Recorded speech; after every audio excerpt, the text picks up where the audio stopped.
শ্রদ্ধা করি, নিজেরা সেটি বহাল রাখি। বাংলাদেশ জামাত ইসলামের আমির ডক্টর শফিকুর রহমান গতকাল পঞ্চগড়ের সমাবেশের মধ্য দিয়েও তার উত্তরবঙ্গ সফর শুরু করেছিলেন। কালকে তিনি 4টি সমাবেশে অংশগ্রহণ করেছেন। আজ তার যে রাজনৈতিক কর্মসূচি রয়েছে তার প্রথমটি রয়েছে হচ্ছে 24-এর গণ অভ্যুত্থানে প্রথম শহীদ আবু সাইদের কবর তিনি জিয়ারত করতে আসবেন এবং আমরা সেই তার যে সমাধি সেখানে কিন্তু এই মুহূর্তে উপস্থিত আছি।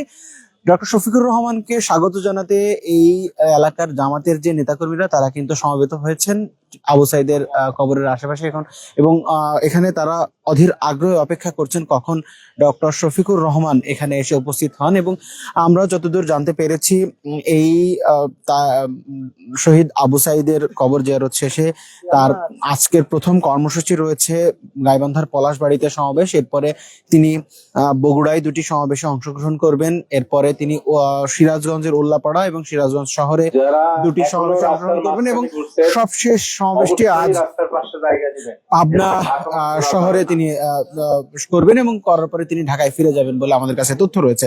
এই মুহূর্তে আপনাদেরকে দেখানোর চেষ্টা করছি শহীদ আবু সাইদের যে কবর, সেখানে আমরা অবস্থান করছেন এবং এই আবু সাইদের কবর জিয়ারতের মধ্য দিয়ে আজকে জামাত আমিরের যে রাজনৈতিক কার্যক্রম সেটি আসলে শুরু হবে এবং জামাত আমিরের আগমন উপলক্ষে কিন্তু এই সমাধিস্থলের আশেপাশে সমবেত হয়েছেন স্থানীয় জামাতের নেতাকর্মী এবং তারা যে ঐক্যবদ্ধ বাংলাদেশ শিরোনামে 10টি দল মিলে যে ঐক্যবদ্ধ বাংলাদেশ শিরোনামে তারা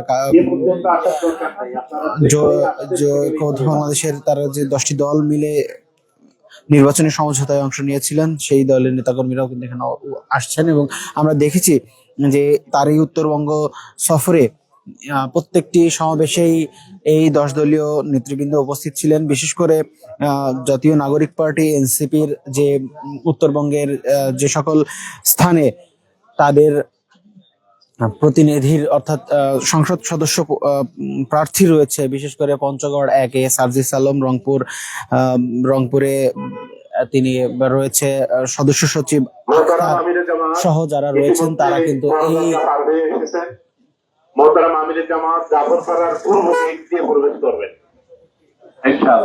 এই যে সমাবেশগুলোতে তাদের উপস্থিতি লক্ষ্য করা যাচ্ছে। একই সঙ্গে তাদেরকে শাপলা কলি কিন্তু তিনি হাতে তুলে দিয়েছেন এবং বলেছেন যে যেখানে দাড়িপাল্লা আছে সেখানে আমরা সকলেই দাড়িপাল্লা, যেখানে শাপলা কলি আছে সেখানে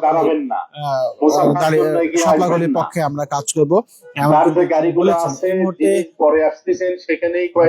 দেখানোর চেষ্টা করছি জামাত আমিরের অপেক্ষারত জামাত অবস্থান করছে। কিছুক্ষণের মধ্যেই জামাতের আমির এখানে এসে হাজির হবেন এবং তিনি কবর জিয়ারত শেষে কিন্তু তার রাজনৈতিক যে কার্যক্রম গাইবান্ধার পলাশবাড়িতে যে সমাবেশ হওয়ার কথা রয়েছে সেই সমাবেশের উদ্দেশ্যে তিনি ত্যাগ করবেন। একই সঙ্গে তার এই যে সফর, সেই সফরে আনুষ্ঠানিক সমাবেশগুলোর বাইরেও কিন্তু তিনি ছোট ছোট পথসভা করছেন। আমরা দেখেছি সড়ক পথে বিভিন্ন জায়গায় তিনি দাঁড়িয়ে পথসভায় অংশ নিয়েছেন।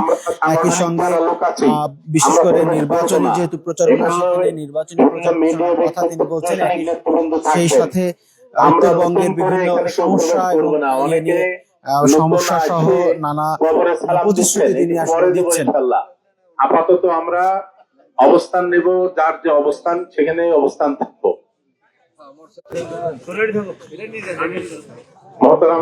দর্শক দেখছেন বাংলাদেশ 24, আমরা সরাসরি যুক্ত হয়েছি শহীদ আবু সাইদের সমাধিস্থল থেকে এবং এখানে কিছুক্ষণের মধ্যেই হাজির হবেন বাংলাদেশ জামাত ইসলামের আমির ডক্টর শফিকুর রহমান এবং তার অপেক্ষায় এখানে সমবেত হয়েছেন স্থানীয় জামাতের নেতাকর্মীরা। সে দৃশ্য আপনাকে দেখানোর চেষ্টা করছিলাম। পরবর্তীতে আপনাদের সঙ্গে আবার যুক্ত হব।